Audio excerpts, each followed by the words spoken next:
Hello there and welcome back to this video series on control systems. We have been looking at electromechanical analogy and we'll continue with that. This presentation is just a wee bit longer, maybe about 18, 19 slides, less than 20 slides as against the previous ones which ran only for a maximum of 8 minutes or 9 minutes. So far we have been seeing force voltage analogy. We saw that in force voltage analogy, force is analogous to voltage, displacement is analogous to charge, and so on and so forth.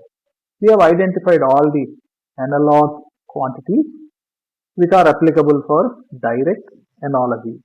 Later, we will see what is called an inverse analogy, wherein we compare force and current as analogous quantities. With that said, let us go further into the class. After going through this class, a student will be able to specify what is the use of analogous system. In specific, what is the use of building an electrical analog for a mechanical system. In that process, we will see what are scale factors and how these scale factors can be used advantageously to simplify the situation. It would be best if you watch the lectures given in videos 16, 17, 18, 19, 20 and also 20A, 21A, it would be very advantageous. You will quickly grasp this. That will once again define what are analogous systems and then slightly go into their utility and the scale factors and other aspects. So we recall that analogous systems are which have the same or similar type of differential equation, even though physically the systems appear to be totally different. One may be a mechanical system, its analog may be a electrical system. So they are physically very much different, but they are described by the same differential equation. In our context of control systems and transfer functions, we will say that analogous systems are systems that have same or similar transfer function.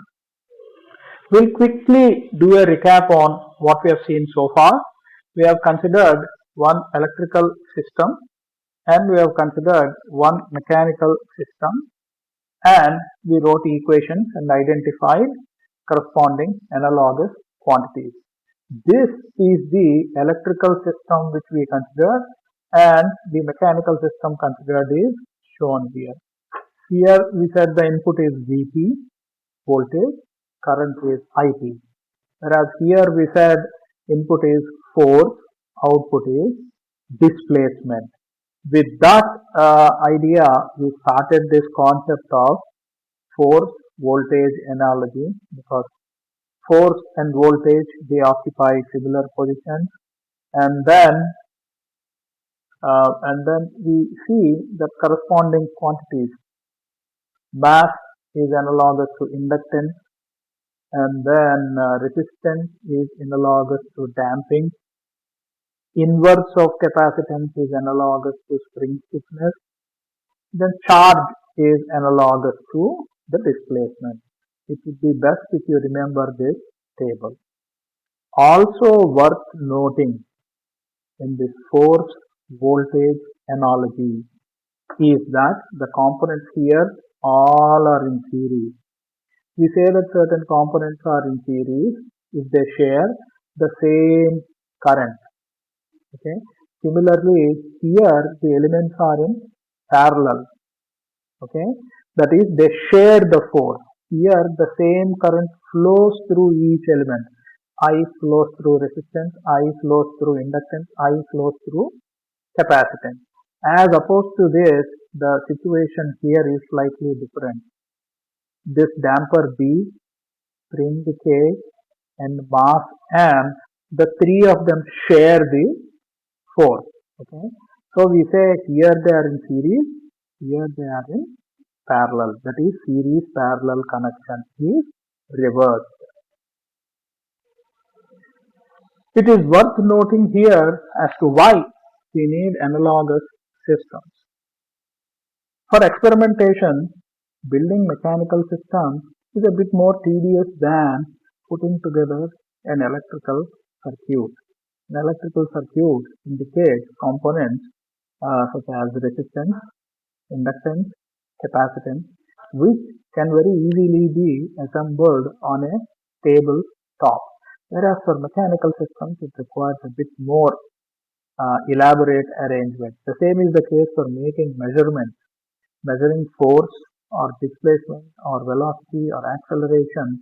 It requires very elaborate arrangement, whereas electrical measurements, they are relatively easy. Also, the space required for an electrical analog is much lesser as compared to a mechanical system. That is, you have a complicated mechanical system that occupies a lot of space and that takes elaborate arrangement for measurements, that takes a lot of time to assemble the mechanical system. Such system, to experiment with it, will experiment with an electrical system. The idea is electrical analog has the same dynamics as that of the mechanical system. So by studying a simpler system, we are able to infer data about a complex system. That is the use of building an analogous system. Here is a small example problem. Construct a direct electrical analog for the following mechanical system. And the system we have shown here. Carefully observe that this mass and damper, they are in parallel. So the corresponding electrical components will be in series. Similarly, the spring is in series with the combination of M and G. So in electrical analog, the element that is analogous to the spring will be in parallel with the combination of these two. Having noticed that thing, we will draw the electrical circuit as shown here. See here, mass is analogous to inductance. Damper is analogous to resistance. Since mass and damper are in parallel, inductance and resistance are in series. This series combination is parallel with the capacitance because it is in series with the spring. Parallel series nature gets inverted when you build an analog. These two are parallel. Mass and damper, they are in parallel. Whereas here the inductance and resistance is in series. K is analogous to C or 1 by C. Okay, so they are in parallel. This, if you carefully observe, mass and the damper are in parallel. So in analog, L and R are in series. Also, this series combination is in parallel. This becomes clear if you remember carefully the series parallel nature is inverted in direct analog. We have seen that because of convenience in building electrical RLC circuits, we have chosen that as a convenient way for experimental study of mechanical systems.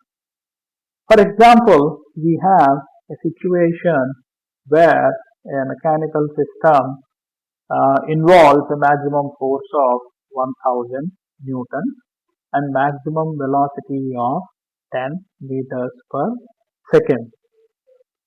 To build electrical analogous circuit, we need to have a maximum voltage of 1000 volts because you have 1000 newtons. force voltage analogy.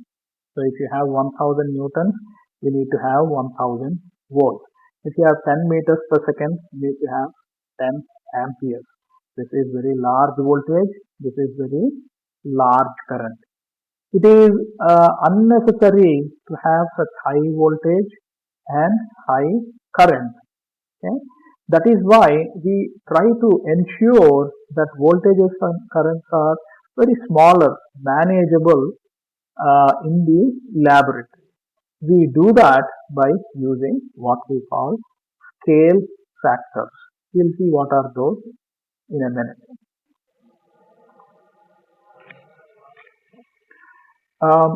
Let us say we use scale factors as indicated below.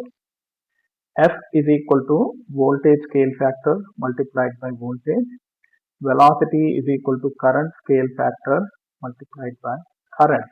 With the idea that 1 volt would indicate 100 newtons. 1 ampere would indicate 10 meters per second. With this arrangement, if you want to show what is 1000 newtons, you can just use 10 volts.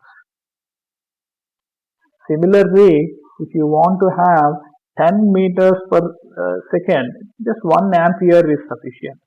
See, where we required 1000 volts and 10 amperes, we require now, by using the scale factors, 10 volts and 1 ampere, which is very simple. 10 volts and 1 ampere can be realized in any lab very quickly. So by using scale factors Ke and Ki, we bring down the requirement on voltage and current. With small voltage and small current, we can represent big force and big voltage. Incorporating these scale factors would require adjusting the values of L, R and C so that small voltages can represent big mechanical quantities. Let us try to do that. For that, we write down a table that represents the corresponding equations for mass and inductance, for damping and resistance, for spring stiffness and capacitance. You can carefully see force is d square x by dt square and voltage, which is corresponding to force, is L di by dt. Similarly, F is equal to d dx by dt, E is equal to Ri. We wrote this F is equal to Kx in a slightly different way. df by dt is K dx by dt. With this, we can begin writing down the relation. We'll begin with rho 1. And rho 1 F divided by E is equal to this whole m d by dt dx by dt divided by L di by dt. This dx by dt is Ki into I. So this whole thing simplifies to mki over L. So you have an equation Ke is equal to mki over L. So L is equal to Ki over Ke into M. Similar expressions we can derive for resistors and capacitors. We'll quickly go over these, see a problem and wind up the class. We produce the table here for convenience. Let us go into the details very quick. For row 2, we have again F over E. F over E is d dx by dt divided by Ri. This dx by dt is Ki into I. So you have dk I over R. So resistance R is equal to Ki by Ke into D. The same thing we do for row 3. For row 3, df by dt divided by di by dt is equal to Ke, which is K dx by dt divided by 1 over C into I. So you have the relation Ke is equal to Kki divided by 1 over C, from which we get C is equal to 1 divided by this whole. We can summarize you can summarize all these relations so far. So if you want to reduce the voltage by a factor of Ke and reduce the current by a factor of Ki, we have the relation as given here. L is equal to R times M, R is equal to lowercase r times B, C is equal to 1 over Rk. We will see a example problem. The problem goes like this. The parameters of the mechanical system are M is equal to 10, B is equal to 5000, K is equal to 2500. Note the units carefully. And we saw that the maximum force is 500, maximum velocity is 5 meters per second. We need to find what is the size of inductor, capacitors and resistor if we want to limit the current to 100 volts and limit the voltage to 100 volts, current to 10 ampere. If we don't use that, you can see here that we need to use 500 newtons, that is 500 volts and 5 ampere. We will go into the problem. Problem A, problem B. We will go into those very slowly. From the given data, we have Ke. Ke is F by E. Remember, Ke is F by E. Ki is X dot by I. If it is maximum, we use subscript maximum. If it is experimental, we use EXP. So Ki is 50 newtons per volt. Ke is 50 newtons per volt. Ki is 0.5 meters divided by SA, second ampere. So you have R is Ki by Ke, which is 100. So you have the standard relations. L is equal to R times M. C is equal to 1 by Rk. With R is equal to Rb. To see that 0.1 Henry, 0.04 Farad, 1050 ohm. The part B is equally simple. We know F experimental divided by E experimental is equal to Ke. So F experimental is 2500 Newton, and the velocity is Ki times I, which is 2 meters per second. So in summary we may give scale factors may be used to bring the voltage and current in electrical analog to reasonable value, and these are the inductance, resistance and capacitance with the understanding that R is equal to Ki over Ke. That's all we have for now. Have a great day.